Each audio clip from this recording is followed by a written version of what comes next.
Detroit, Michigan, April 1942.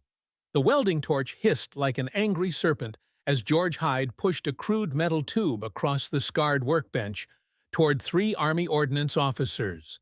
Sparks cascaded from the overhead assembly line, illuminating their skeptical faces in flickering orange light.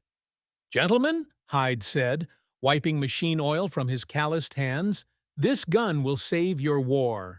Major Studler didn't bother hiding his smirk. The thing looked like a plumber's nightmare, a welded steel box with a barrel jutting from one end and a wire stock that belonged on a hardware store shelf. No fine machining, no polished receiver, no craftsmanship whatsoever. "Mr. Hyde," the major said, tapping his clipboard against the pristine Thompson submachine gun on the table, "the Army already has a weapon. This device of yours looks like something assembled in a barn." The other 2 officers, a captain from Aberdeen Proving Ground and a civilian engineer from Springfield Armory, nodded in agreement. The captain lifted Hyde's prototype with 2 fingers, as if handling contaminated material. He turned it over, examining the rough welds with obvious disdain.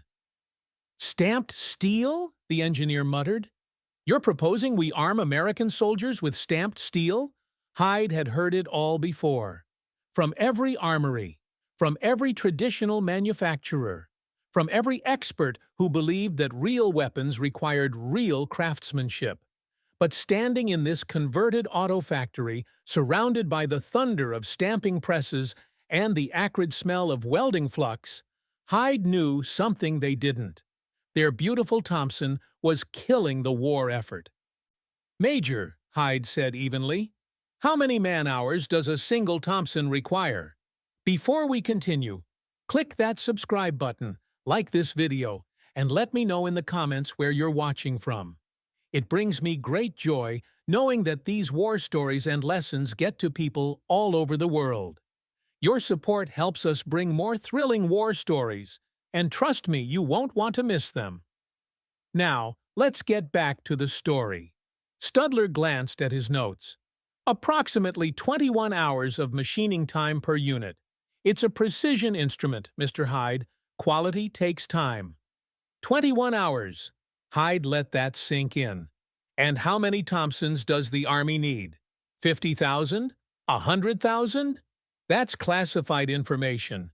It doesn't matter, Hyde interrupted, because you can't build them fast enough. Every Thompson consumes a master machinist for nearly 3 full shifts.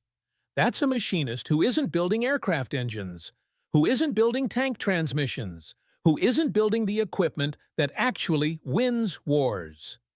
He grabbed his prototype back from the captain and slapped it onto the workbench. This gun takes 20 minutes of assembly time. It costs $9.95 in materials. It can be built by auto workers, men you don't need for anything else. And it fires the same .45 ACP round your precious Thompson fires. The room fell silent except for the distant clang of stamping presses. Major Studler straightened his uniform. "Mr. Hyde, the United States Army does not make procurement decisions based on manufacturing convenience. We make them based on combat effectiveness. The Thompson is proven. It's trusted. It's what American soldiers expect. And when those soldiers are waiting for weapons that never arrive because you can't build them fast enough..." Hyde's voice rose despite himself. "What will they trust then?" The officers exchanged glances, the universal language of bureaucrats confronted with uncomfortable truths they had no authority to acknowledge. "We'll take your proposal under advisement," Studler said, gathering his papers. "The Ordnance Department will review your manufacturing claims and determine if field testing is warranted." Hyde watched them leave, their polished boots clicking across the factory floor. The rejected prototype still sitting on his workbench like an unwanted child. America was still in love with the Thompson. And that love affair was bleeding the arsenal of democracy dry. Savage Arms Company, Utica, New York, March 1942. The production floor at Savage Arms stretched across 200,000 square feet of controlled chaos. 300 machine tools, lathes, milling machines, drill presses, grinders, operated around the clock in deafening symphony. 1,200 workers moved between stations in carefully choreographed patterns, each one a cog in the most complex firearms manufacturing operation in America. And every single day, they built fewer than 300 Thompson submachine guns. James Warner, production manager, stood in his glass-walled office overlooking the floor, staring at numbers that made his ulcer burn. The Army wanted 50,000 Thompsons delivered by year's end. At current production rates, that delivery date would arrive sometime in 1947. The problem wasn't effort. His men worked triple shifts, 7 days a week. The problem wasn't money. The government had approved unlimited overtime. The problem was something no amount of patriotic determination could overcome. The Thompson submachine gun required 150 separate machining operations. Warner picked up a production routing sheet, 12 pages of densely typed instructions that guided a single receiver through the manufacturing process. Operation 1. Face receiver blank on vertical mill. Operation 2. Drill pilot holes for magazine housing. Operation 3. Ream pilot holes to tolerance. Operation 7. Mill ejection port. Operation 12. Drill and tap for barrel retainer. Operation 23. Mill internal contours for bolt travel. On and on. 48 operations just for the receiver. 27 for the bolt.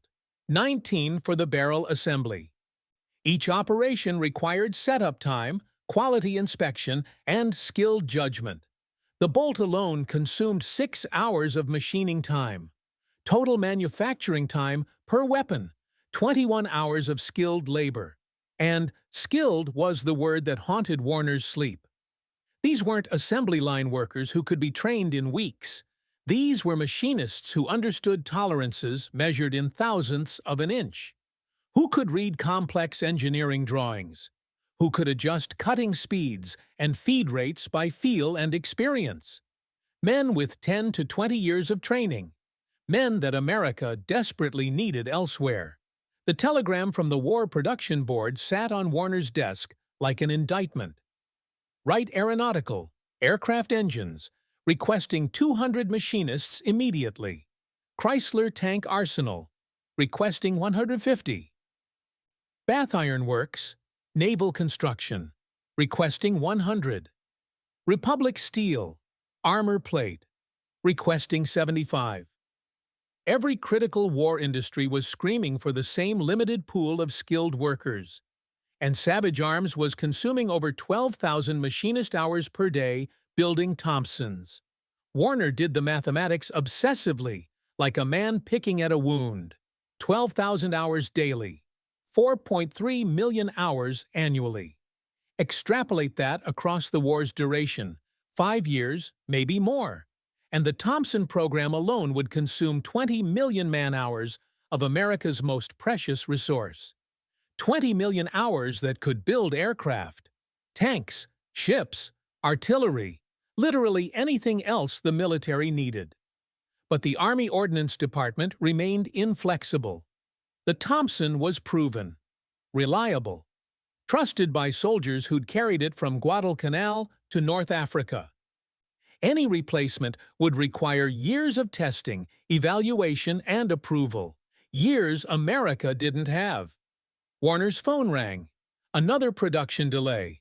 A shipment of forged receiver blanks had failed quality inspection. Dimensional variances outside tolerance. 3 days of production lost while new blanks were machined from solid stock. He hung up and returned to the window, watching his machinists bend over their machines, creating weapons with the precision of Swiss watchmakers. Beautiful weapons. Impossible weapons. Somewhere in the War Department, someone understood that America's industrial capacity had limits. That skilled labor was finite. That manufacturing bottlenecks could lose wars just as surely as lost battles. But understanding and acting were different things. And while the bureaucrats deliberated, the Thompson crisis deepened with every shift. every day, every week, that America's best machinists built guns instead of the machines that would actually win the war. Hyde's Workshop, Detroit. January 1942. George Hyde's solution sat on the workbench like a declaration of war against a century of gunsmithing tradition. Not a machined receiver, a stamped steel tube. Not precision-fitted components, welded seams. Not handcrafted perfection, industrial blasphemy. He'd built the prototype over 6 months of evening work, using techniques that would make traditional armorers physically ill. The receiver wasn't milled from forged steel bar stock. It was formed from a single sheet of 16-gauge steel, stamped into a U-channel, then welded along the seam. The entire operation took 4 minutes on a standard automotive press. The bolt wasn't a masterwork of precision machining. It was a simple steel cylinder, turned on a lathe by a semi-skilled operator in under an hour. No complex locking lugs, no intricate camming surfaces. Just a heavy chunk of metal that rode back and forth on sheer inertia. The same blowback principle that had worked since World War I. The barrel jacket? Stamped steel. The trigger housing? Stamped steel. The magazine well? Welded on with a spot welder in 30 seconds. Total precision machining required. Almost none. Hyde carried his heresy to Springfield Armory in February, believing that the Army's premier firearms facility would recognize innovation when they saw it. He was catastrophically wrong. Colonel Harrison, Chief of Small Arms Development, examined the prototype for exactly 90 seconds before setting it down as if it carried disease. "Mr. Hyde," he said, his voice cold with professional offense, "real guns aren't made that way. Sir, with respect, stamped steel is for ammunition boxes, for helmets, for canteens." Harrison picked up the prototype again, pointing at the visible weld seam. "Not for weapons that American soldiers will trust with their lives." Hyde tried to explain the production advantages, the manufacturing speed, the elimination of skilled labor requirements. Harrison cut him off. "Do you know how long Springfield Armory has been producing firearms for the United States military? Since 1794. Nearly 150 years of expertise. Craftsmanship, precision." He pushed the prototype back across his desk. "We don't weld guns together like automobile fenders, Mr. Hyde. We manufacture them to standards that ensure reliability, accuracy, and durability. But the production time is irrelevant if the weapon fails in combat." Hyde took his heresy to Aberdeen Proving Ground next. The response was identical. Then to Colt, to Winchester, to Remington. Every traditional firearms manufacturer reacted with the same horrified dismissal.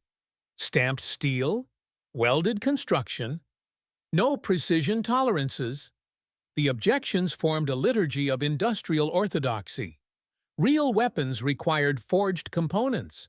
Real weapons demanded precision machining. Real weapons needed hand-fitting by master craftsmen. Shortcuts meant casualties. Compromises meant failure. Nobody wanted to hear about production capacity or manufacturing efficiency. Nobody cared that his design could be built by auto workers using auto factory equipment. Nobody seemed to understand that America's skilled machinists were a strategic resource being squandered on unnecessary complexity. At a March demonstration for Army Ordnance officials, Hyde fired 500 rounds through his prototype without malfunction. He field-stripped it in 18 seconds. He explained how stamping presses could produce receiver tubes at a rate of 1 every 4 minutes. The officials nodded politely and filed reports recommending no further consideration. "The proposed weapon lacks the refinement expected of U.S. military firearms," one evaluation stated. "Stamped construction is inherently inferior to machined components. Welded assembly introduces unacceptable quality control variables." Another simply noted, "not suitable for service use." Hyde returned to Detroit with his rejected prototype and a growing understanding that he wasn't fighting a technical problem. He was fighting an entire philosophy of warfare, one that assumed victory belonged to whoever built the most perfect weapons, not whoever built the most weapons, period. The Army clung to the Thompson not because it was better, but because it looked the way a gun was supposed to look, felt the way a gun was supposed to feel, was built the way guns had always been built. Hyde's stamped steel Hera challenged all of that. And in early 1942, with Pearl Harbor's smoke still fresh in the air, the Army wasn't ready to hear that the future of warfare would be won in stamping plants, not machine shops. Guide Lamp Division, General Motors, Anderson, Indiana. October 1942, the factory that had built automobile headlamps for 20 years was about to become an armory. Guide Lamp's production manager, Frank D. Losh, stood on the main floor watching 55 workers, none of them gunsmiths, prepare to build weapons of war. Former lamp assemblers, sheet metal workers, spot welders who'd spent their careers joining car body panels.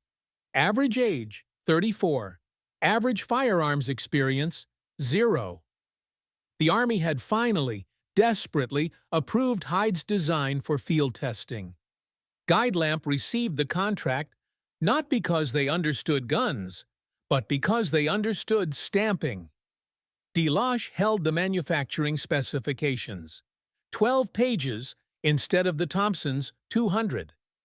He'd read them twice and laughed both times. This wasn't firearms manufacturing. This was industrial assembly, the kind his workers did in their sleep. "All right, people," he called out, "let's build some guns."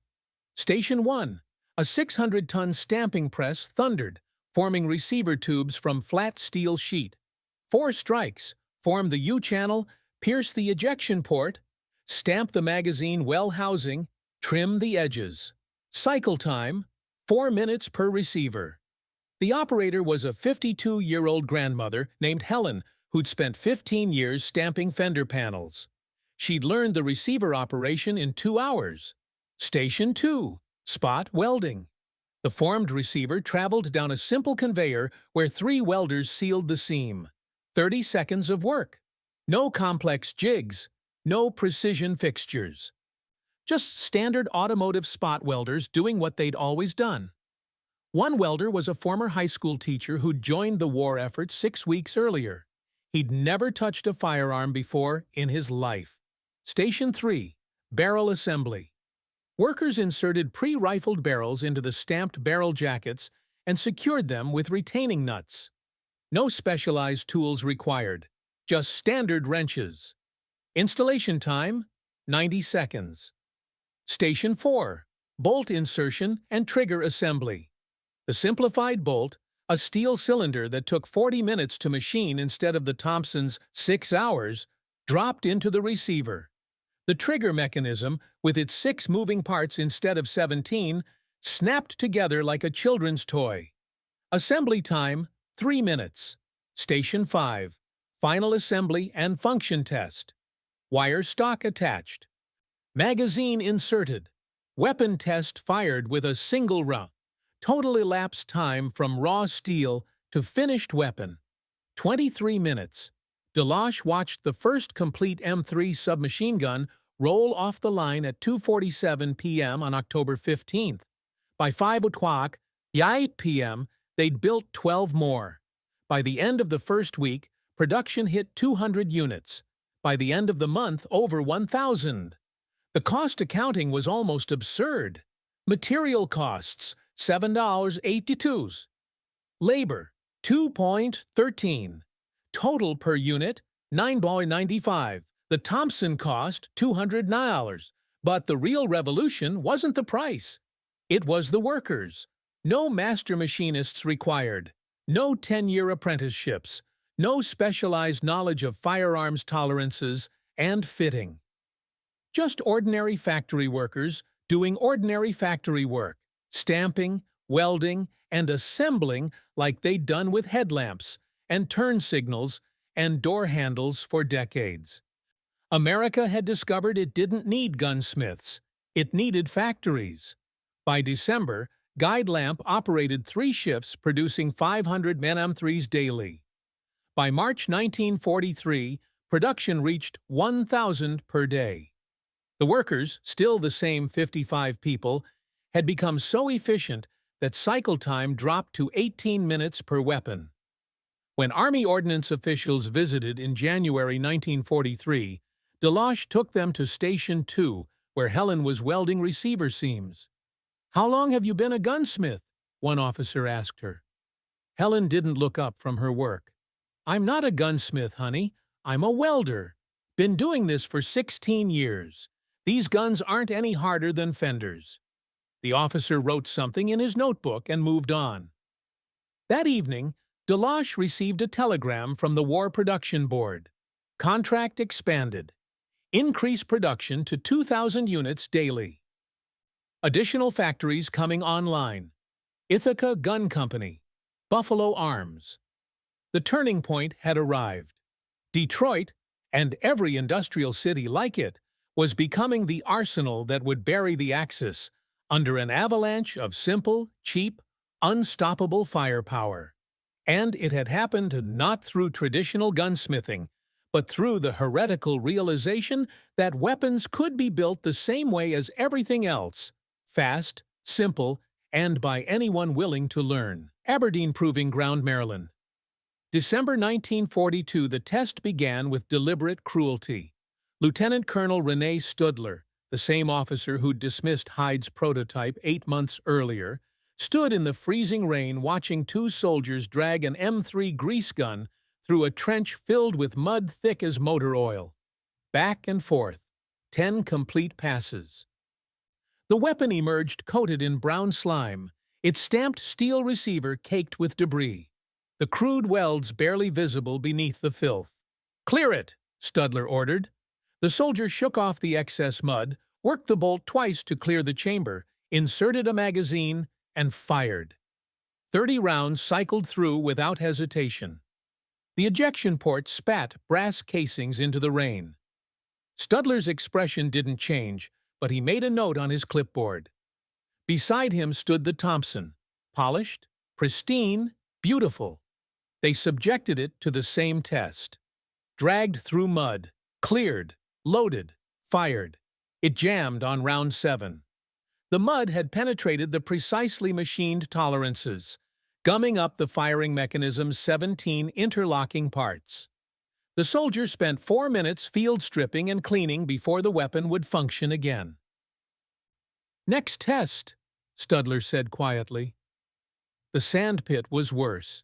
Arizona desert sand, fine as flour, mixed with gravel. Both weapons were dropped, kicked, dragged, and left sitting open for 20 minutes while wind drove particles into every gap and crevice. The M3's crude construction, the gaps around its stamped receiver, the loose tolerances between bolt and housing actually helped. Sand that entered simply rattled out when the bolt cycled. Nothing fit precisely enough to bind. The Thompson's beautiful machining became its enemy. Sand wedged into the carefully fitted components. Grit ground between the bolt and receiver. The weapon fired 12 rounds before seizing completely. The soldiers cleared it. Fired again. Another jam at round 8. The M3 fired 200 rounds without stoppage. The cold test happened at night when temperatures dropped to 15 degrees Fahrenheit. Both weapons were left outside for 6 hours, then brought into the testing range. The Thompson's lubricants had thickened in the cold. The first trigger pull produced nothing. The firing pin barely moved through the viscous oil. After several attempts and vigorous bolt manipulation, it fired, but cycled sluggishly. The M3, with its simple blowback system and minimal lubrication requirements, functioned immediately. The heavy bolt had enough mass to cycle through sheer inertia. No complex springs to stiffen in cold. No intricate mechanisms to bind. Studler fired both weapons himself, emptying magazine after magazine in the freezing darkness. The Thompson jammed 4 times in 150 rounds. The M3 fired 300 rounds without malfunction. By dawn, generals had gathered.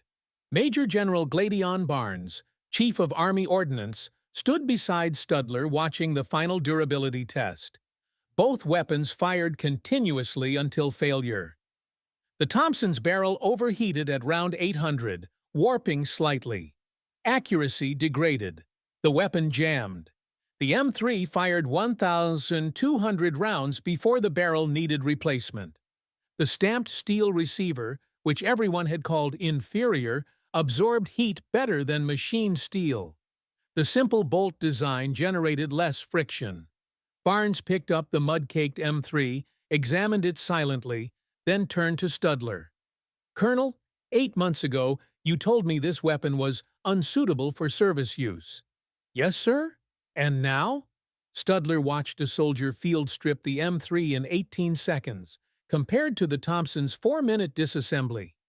He watched another soldier reassemble it blindfolded. Impossible with the Thompson's complex internals. "Sir," Studler said carefully, "I was wrong. We all were." Barnes nodded slowly. "How many can Guide Lamp build?" "Current production is 500 daily. They estimate capacity at 2,000 with expanded facilities. Make it happen. Full production authorization. Every factory we can retrofit." Barnes dropped the M3 back on the testing table. "And Colonel, get me the production numbers on machinist hours saved. I need to brief the War Production Board." The test reports were filed within 24 hours. Conclusions: the M3 demonstrated superior reliability in adverse conditions. Simpler mechanism resulted in fewer failure points. Stamped construction proved more durable than anticipated. Recommended for immediate service adoption. The generals had reconsidered everything. Not because the M3 was beautiful, not because it represented traditional craftsmanship, but because when you dropped it in mud, kicked sand into it, and froze it overnight, the damn thing still fired. And in war, that was the only standard that mattered. War Production Board, Washington, D.C. February 1943. The numbers on Donald Nelson's desk didn't just represent guns. They represented the reallocation of America's industrial soul. Nelson, chairman of the War Production Board, studied the production comparison report with the intensity of a man reading battlefield dispatches. Because in a very real sense, that's exactly what these numbers were. Thompson M1A1, submachine gun. Manufacturing, him 21 hours per unit. Machining operations, 150 skilled machinists required, 1,200 for 300 daily units. Annual machinist hours consumed, 4.3 million unit cost. 200 million. Grease gun. Manufacturing time, 23 minutes per unit. Machining operations, 12 skilled machinists required. 8 for 2,000 daily units. Annual machinist hours consumed, 180,000 unit cost, 9.95. Nelson circled the machinist hours figures. The difference wasn't just dramatic, it was war-winning. By March 1943, 5 factories were producing M3's guide lamp in Anderson, Ithaca Gun Company in Ithaca, and 3 converted automotive facilities. Combined daily output, 3,500 weapons. By June, production reached 5,000 daily. By December, over 7,000. The M3 program reached 500,000 units by war's end. 500,000 weapons built by workers who'd never touched a gun before in their lives. But the weapons themselves were almost beside the point. The real victory was what America didn't build. Every M3 that replaced a Thompson freed 20.6 hours of skilled machining time. 500,000 M3s plus 20.6 hours equals 10.3 million man-hours, redirected from weapons production. But the calculation went deeper. The Thompson program had been projected to produce 2 million units over the war's duration, a requirement that would have consumed 42 million machinist hours. The M3 replacement program consumed only 2 million hours for equivalent output. Net savings, 40 million man-hours. Add in the auxiliary savings, eliminated tooling requirements, freed milling machines, reduced steel alloy demands, and the total reached approximately 50 million man-hours of skilled labor liberated for other war production. 50 million hours. Nelson did the mathematics obsessively, like a general counting divisions. Wright Aeronautical received 800 machinists for aircraft engine production. Chrysler Tank Arsenal got 600 for transmission manufacturing. Republic Steel took 400 for armor plate production. Bath Iron Works claimed 350 for naval construction. And so on, and so on. Across America, master machinists who would have spent years milling Thompson receivers were instead building the machines that actually won battles. Aircraft engines for B-17s and P-51s, tank transmissions for Shermans, naval reduction gears for destroyers, artillery breach mechanisms, radio components, radar systems. The M3 wasn't just a simpler gun. It was a strategic reallocation of America's most precious resource, skilled industrial labor. The War Production Board's April 1943 report quantified the impact. The M3 submachine gun program represents one of the most significant manufacturing efficiency gains of the war effort. By eliminating precision machining requirements, the program has freed approximately 1,200 master machinists for critical aircraft and armor production. Projected over the war's duration, this single design change will save an estimated 50 million man-hours of skilled labor, equivalent to the complete output of 25,000 machinists working full-time for 1 year. The report continued, "This reallocation has directly enabled increased production in the following categories: aircraft engines, plus 12%, tank transmissions, plus 18%, naval fire control systems, plus 23%. The M3 program demonstrates that victory in industrial warfare depends not on building better weapons, but on building weapons that allow us to build everything else. By 1944, the M3 had become invisible in the statistics, swallowed by the massive production numbers for bombers, tanks, and ships. Nobody wrote newspaper articles about stamped steel submachine guns. No propaganda posters celebrated welders building weapons in 23 minutes. But in the War Production Board's classified archives, the M3 held a special designation: Critical Path Industrial Reallocation, Tier 1. Translation: one of the most important decisions of the entire war, not because of what it built, but because of what it freed America to build instead. 50 million man-hours, the hidden engine of industrial victory. Normandy, France. June 1944. Sergeant Mike Kowalski hadn't asked for the grease gun. Nobody had. The Army just started issuing them, one crate at a time, to tank crews first, then engineers, then airborne units. No ceremony, no explanation. Just, "Here's your new weapon. Sign here." Kowalski, tank commander of an M4 Sherman named Betty's Revenge, had looked at the ugly stamped steel tube with the same disgust every soldier felt when handed equipment that looked cheap.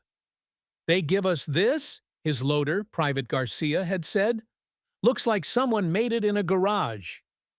That was 3 weeks ago. Now, crouched in a hedgerow outside Carentan with German infantry 200 yards away, Kowalski loved the damn thing. The M3 was compact, barely 23 inches with the stock collapsed. Inside a Sherman's cramped interior, where every inch mattered, the grease gun disappeared, hung from a hook, strapped under the gunner's seat, fit beside the radio operator's station. The Thompson had always been awkward inside armor, too long, too heavy, always in the way. More importantly, the M3 didn't cycle fast enough to waste ammunition. The Thompson's 600 round per minute fire rate was glorious on a range and suicidal in combat. Panicked soldiers would empty a 30-round magazine in 3 seconds and accomplish nothing.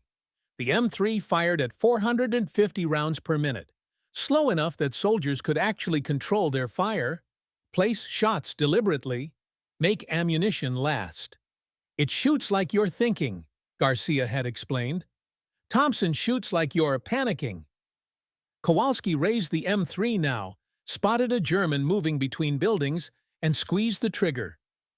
3 controlled shots. The German dropped. The magazine still had 27 rounds. With a Thompson, he'd have burned through half the magazine on reflex. The magazines were another miracle. Thompson magazines cost $3.50 each and required precision stamping. The M3's magazines cost 18 cents and were stamped from standard sheet metal in seconds. When a magazine got dented, bent, or mud-caked, you threw it away and grabbed another. No guilt, no careful maintenance, disposable. Tank crews carried 40 magazines, 720 rounds, in less space than 20 Thompson magazines. When Betty's Revenge had to abandon position after taking an 88mm round through the engine, Kowalski's crew grabbed their M3s and magazine bags and ran. They fought as infantry for 6 hours before linking up with their unit. Try doing that with Thompson. The airborne units loved the M3 for different reasons. Paratroopers from the 101st Airborne discovered the weapon survived jumps better than any firearm they'd carried. The simple construction, no precision parts to jar loose, no complex mechanisms to break, meant you could land hard, roll through a ditch, and the gun still fired. Lieutenant James Dolan, Easy Company, had jumped into Normandy with an M3 strapped to his leg. He'd landed in a tree, cut himself down, fallen 12 feet, and hit the ground hard enough to see stars. The M3 had a dent in the receiver tube. It fired 150 rounds that night without malfunction. "I don't care if it's ugly," Dolan told his platoon. "Ugly gets you home." By August 1944, the M3 had become indispensable to roles the Thompson had never filled well. Engineers clearing obstacles, military police, rear echelon security, vehicle crews, not just tanks, but also half-tracks, tank destroyers, armored cars, radio men, medics, forward observers, anyone who needed a weapon that didn't interfere with their primary job. The grease gun disappeared into the background of war, never celebrated, rarely photographed, almost never mentioned in after-action reports. But every night, from Normandy to the Rhine, soldiers cleaned weapons that cost less than $10, weighed 8 pounds, and had saved their lives that day. They didn't care that it looked like a hardware store project. They cared that when they pulled the trigger in the dark, cold, mud, and terror of combat, the damn thing fired. Every single time. German Military Intelligence Headquarters, Berlin, September 1944. The captured M3 submachine gun sat on the examination table like evidence of American insanity. Oberst Heinrich Müller, Wehrmacht Ordnance Evaluation Specialist, turned the weapon over in his hands for the 3rd time, searching for something, anything, that suggested serious military engineering. He found only stamped steel, crude welds, and a simplicity that bordered on contempt for the craft of arms manufacturing. "This is what they're arming their soldiers with?" he asked the intelligence officer who'd delivered it. "Jawohl, Herr Oberst, captured from American tank crews near Mortain." Intelligence reports indicate widespread distribution across all American armored and support units. Mueller set the weapon down and picked up his report form, struggling with how to describe what he was seeing. Observations on American M3 submachine gun. Construction method appears to be stamped automotive-grade seal, welded at seams. Receiver is not machined. Bolt assembly is primitive, simple blowback design with no locking mechanism. Barrel jacket is stamped sheet metal. Total precision machining appears minimal. Manufacturing assessment. This weapon could be produced in any automotive facility with basic stamping equipment. Estimated production time, less than 1 hour per unit. Estimated cost, negligible. He paused, then added the part that troubled him most. Strategic implication. Americans have eliminated requirement for skilled gunsmiths. This weapon can be manufactured by unskilled labor in virtually unlimited quantities. The report reached Reichsminister Albert Speer's desk 3 days later. Speer, head of German war production, read it twice before calling his senior production planners into emergency session.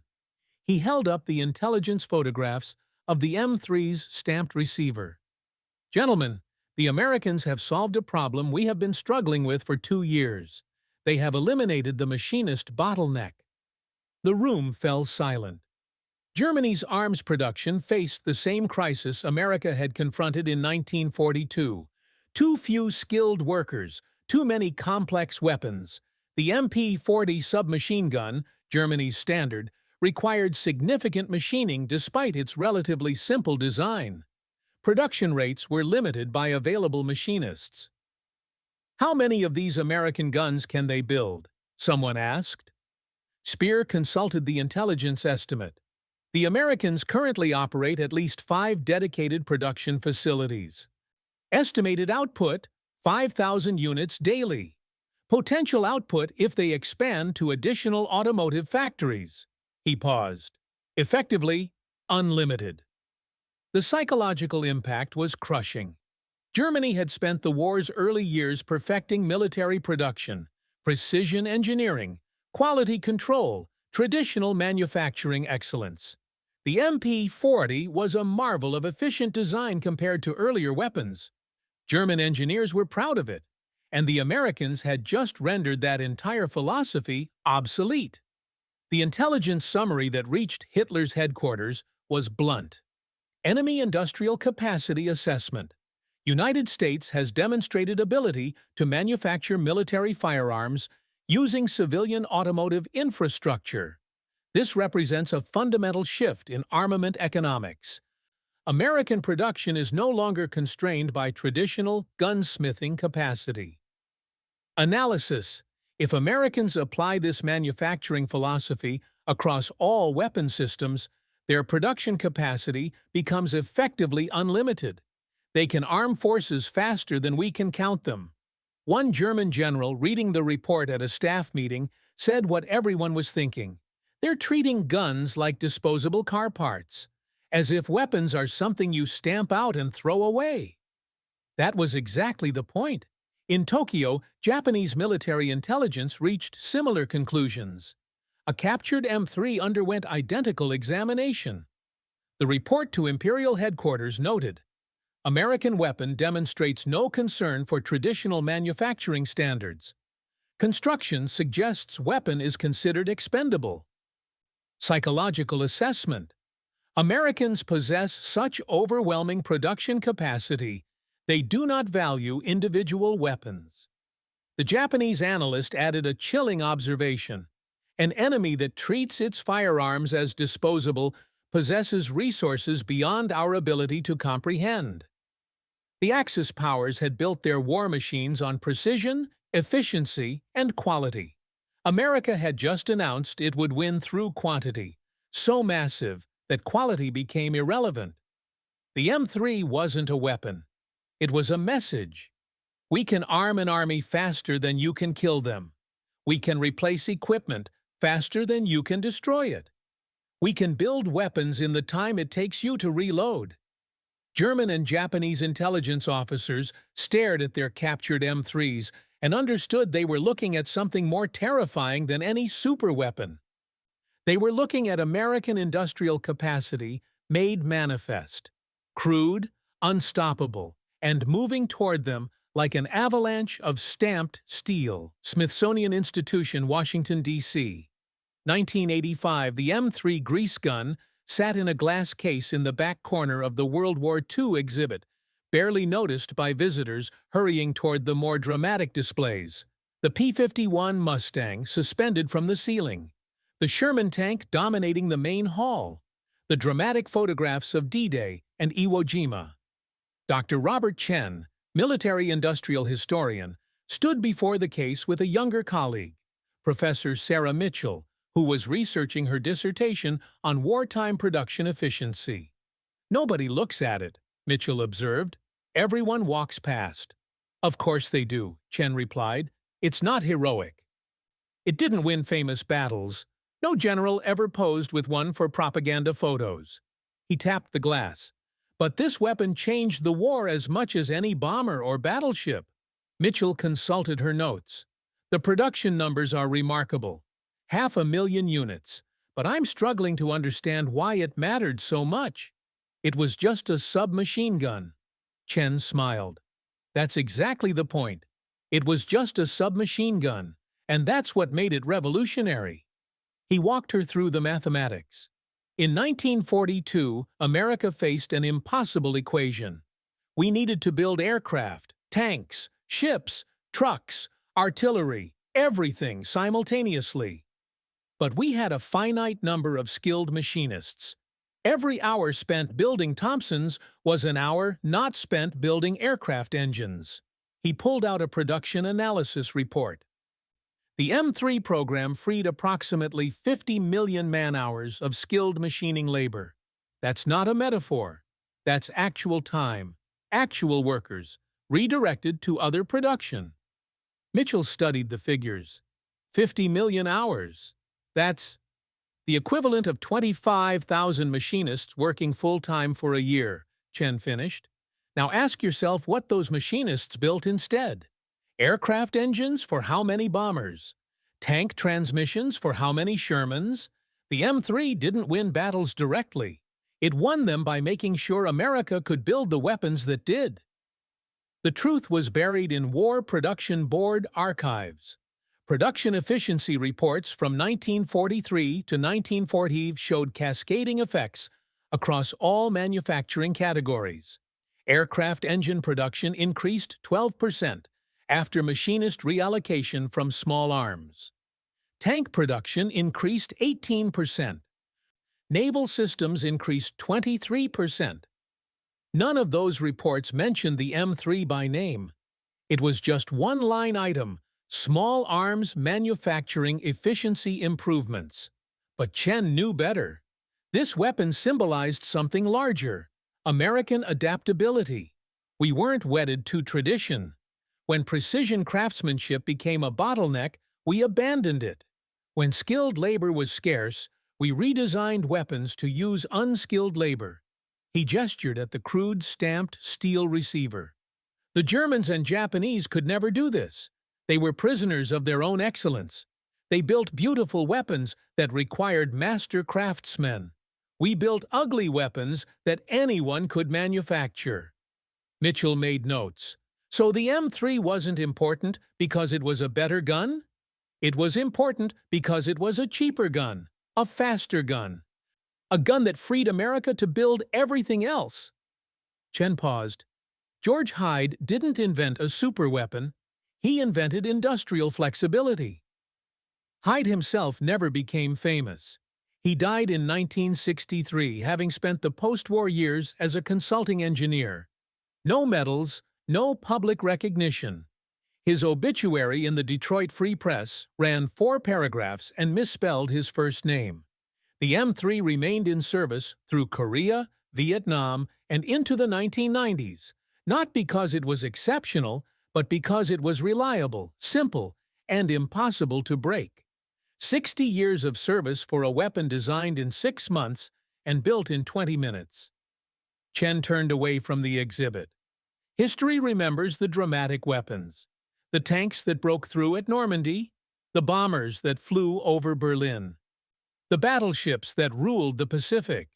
He glanced back at the forgotten M3. But victory wasn't won by heroic weapons. It was won by industrial mathematics. 50 million man-hours, Mitchell said quietly, understanding now. 50 million man-hours, Chen confirmed. The hidden engine of victory. The weapon that nobody celebrates because it did its job so well that everyone forgot it existed. The M3 sat in its case, ugly and crude and absolutely essential, proof that America won World War II not with better weapons, but with smarter production.